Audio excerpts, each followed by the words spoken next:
नमस्कार। ज्योतिष शास्त्र में श्रद्धा और विश्वास रखने वाले सभी दर्शकों का पारलौकिक जगत चैनल में बहुत बहुत स्वागत है। ग्रहों और नक्षत्रों के गोचर का हमारे जीवन पर बहुत अधिक प्रभाव पड़ता है। 23 मई को शनिदेव मकर राशि में वक्री हो रहे हैं और वक्री अवस्था में 11 अक्टूबर तक रहेंगे। तो वक्री शनि का धनु राशि के जातकों पर क्या प्रभाव पड़ेगा, यही हम इस वीडियो में विचार करेंगे। वक्री ग्रहों के संबंध में ज्योतिष शास्त्र में कहा गया है कि क्रूर ग्रह वक्री ग्रह होने पर अत्यंत क्रूर हो जाते हैं। सौम्य ग्रह वक्री होने पर अत्यंत शुभ फल देने वाले होते हैं। एक और जहां शुभ ग्रह वक्री होने पर मान सम्मान धन पद प्रतिष्ठा ये सब प्रदान करते हैं, वहीं अशुभ ग्रह इसकी हानि भी करते हैं। हालांकि शनि के वक्री होने के प्रभाव को बहुत अधिक नकारात्मक रूप से फैलाया गया है, जबकि ऐसा है नहीं। सच तो ये है कि वक्री होने पर शनि के शुभत्व का प्रभाव और अधिक बढ़ जाता है और इस अवधि में जातक को वही फल प्राप्त होता है जिसका वो अधिकारी है, क्योंकि शनिदेव को न्याय का देवता माना जाता है।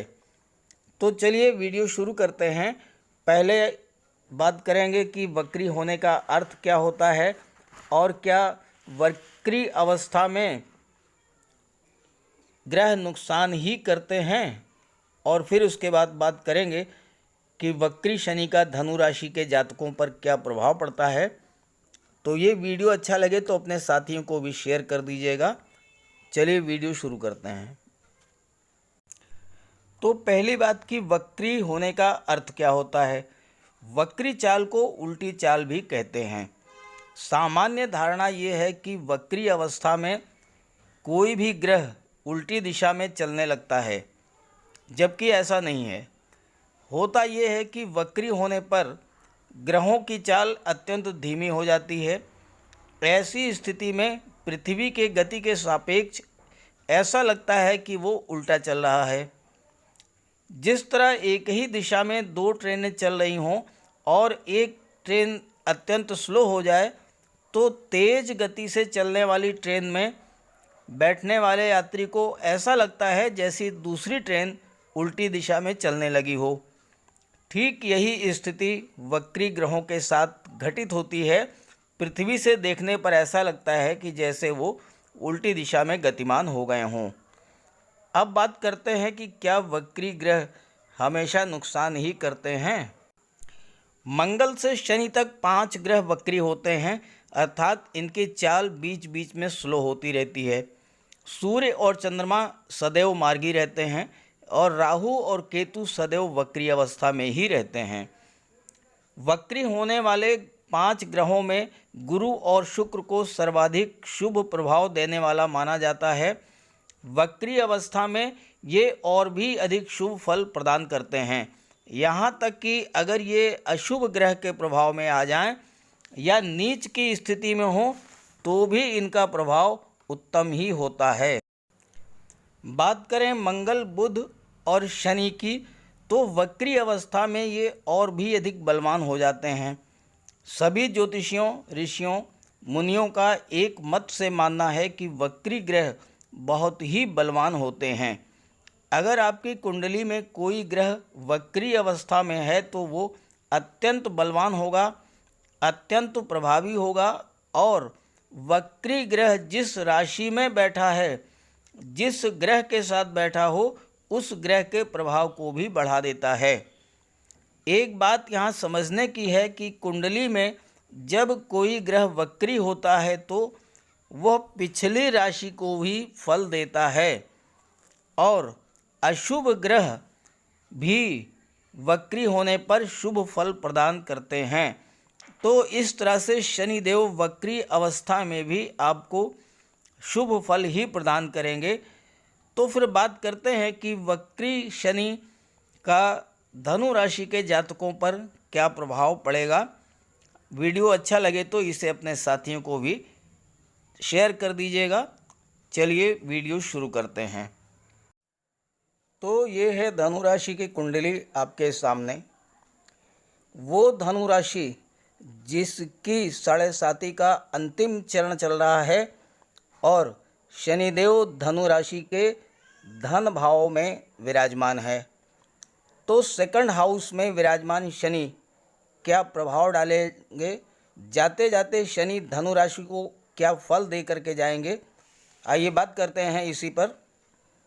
शनिदेव सेकंड हाउस में है और इनकी दृष्टियां चतुर्थ, अष्टम और 11th हाउस पर पड़ेंगी।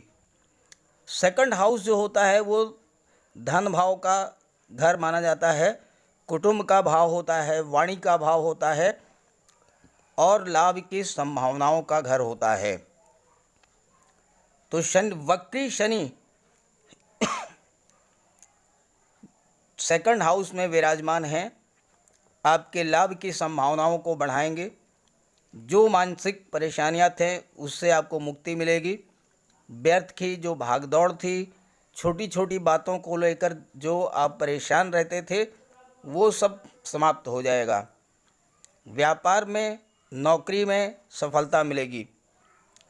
अभी तक संघर्ष के बाद लाभ नहीं मिल रहा था, तो 23 मई के बाद जो परिश्रम आपने किया था, जो संघर्ष आपने किया था, उससे आपको लाभ मिलना शुरू हो जाएगा।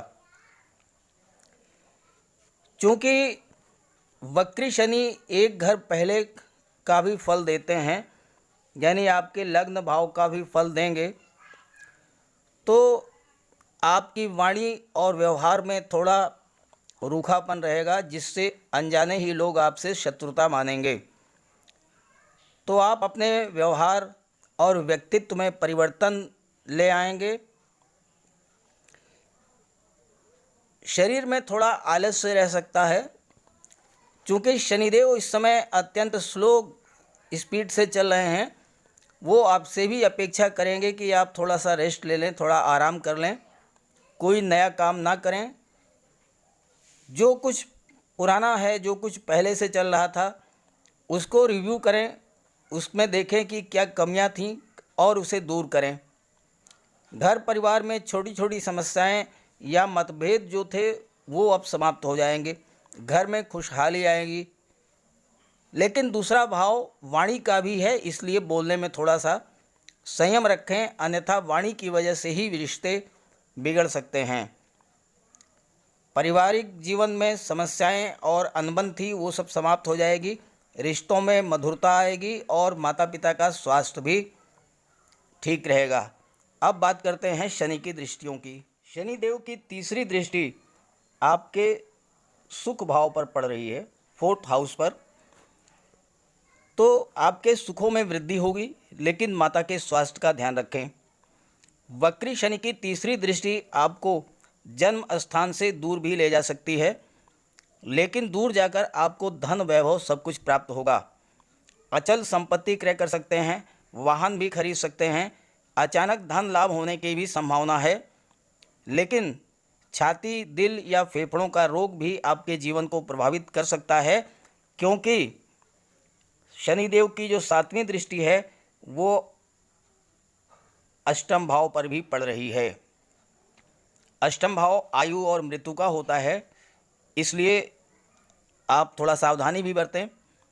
वैसे भी इस समय महामारी का दौर चल रहा है, इसलिए आपको छाती, दिल या फेफड़े की बीमारी हो सकती है, तो इससे आप सावधान रहें। परिवार से दूरी रहेगी। माता पिता से अगर कोई मतभेद रहा होगा तो वो समाप्त हो जाएगा। सबसे महत्वपूर्ण बात यह है कि कितना भी मतभेद हो, कितनी भी वैमनस्य हो जाए, मनमुटाव हो जाए, लेकिन आप अपनी जिम्मेदारियों से मुंह ना मोड़ें, क्योंकि शनिदेव यही चाहते हैं कि आप जिम्मेदार बनें। पति पत्नी, बच्चों, माता पिता से मतभेद हो भी तो उसे बैठा करके, समझा करके दूर कर लें, और उनके प्रति जो जिम्मेदारियां हैं उसे निभाएं, तभी शनि आपको अच्छा रिजल्ट देंगे।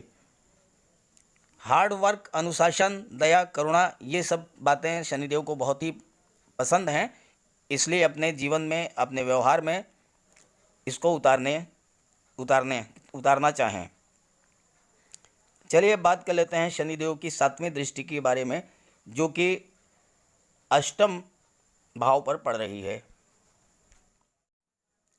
शनिदेव की 7वीं दृष्टि आपके अष्टम भाव पर पड़ रही है।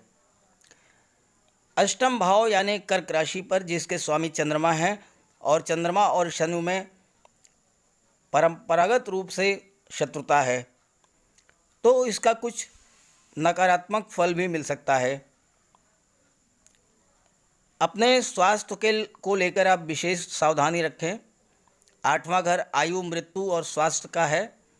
स्वास्थ्य को लेकर के लापरवाही आपको नुकसान दे सकती है, इसलिए नियमित रूप से योग, ध्यान, मेडिटेशन करें।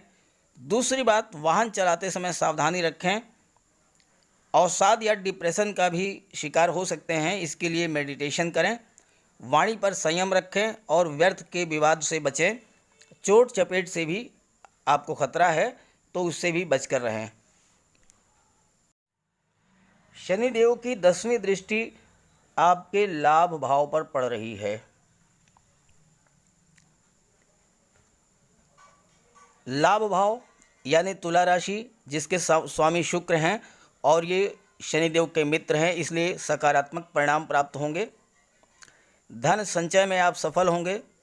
पुराना कोई निवेश आपने कर रखा है, पुरानी कोई प्रॉपर्टी आपने खरीद रखी है, उससे आपको लाभ मिलेगा। नई नौकरी भी आपको मिल सकती है अगर आप बेरोज़गार हैं। अधूरी इच्छाएं पूरी होंगी, आपके सपने पूरे होंगे। नौकरी और कैरियर के लिए ये समय 142 दिन 23 मई से 11 अक्टूबर तक का समय जो है वो बहुत ही अच्छा है। पैतृक संपत्ति को लेकर अगर कोई विवाद अब तक था, तो 23 मई के बाद वो विवाद भी समाप्त हो जाएगा। बैठ करके बातचीत कीजिए, समस्या हल हो जाएगी। धनु पर 7.5 का अंतिम चरण है और उतरती हुई 7.5 हमेशा अच्छे परिणाम देती है। मेहनत ज़्यादा कराती है, लेकिन रिजल्ट पॉजिटिव मिलता है। बात कर लेते हैं उपायों की। आप शनिदेव का उपाय कीजिए, हनुमान चालीसा का पाठ कीजिए, मंगलवार को बजरंगबली की पूजा कीजिए,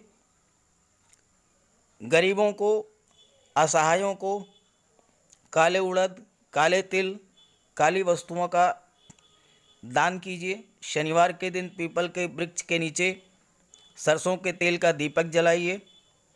और सबसे महत्वपूर्ण बात यह है कि आप दीन दुखियों को, गरीबों को किसी तरह का कोई कष्ट ना दें, उन पर हमेशा दया भाव रखें, तो शनिदेव आपसे प्रसन्न रहेंगे।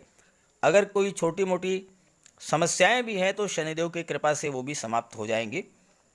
तो ये जानकारी अगर आपको अच्छी लगी हो तो अपने साथियों को भी शेयर कर दीजिएगा। चैनल को पहली बार विजिट कर रहे हो तो सब्सक्राइब भी कर लीजिएगा। एक बार फिर से आपको बहुत बहुत नमस्कार।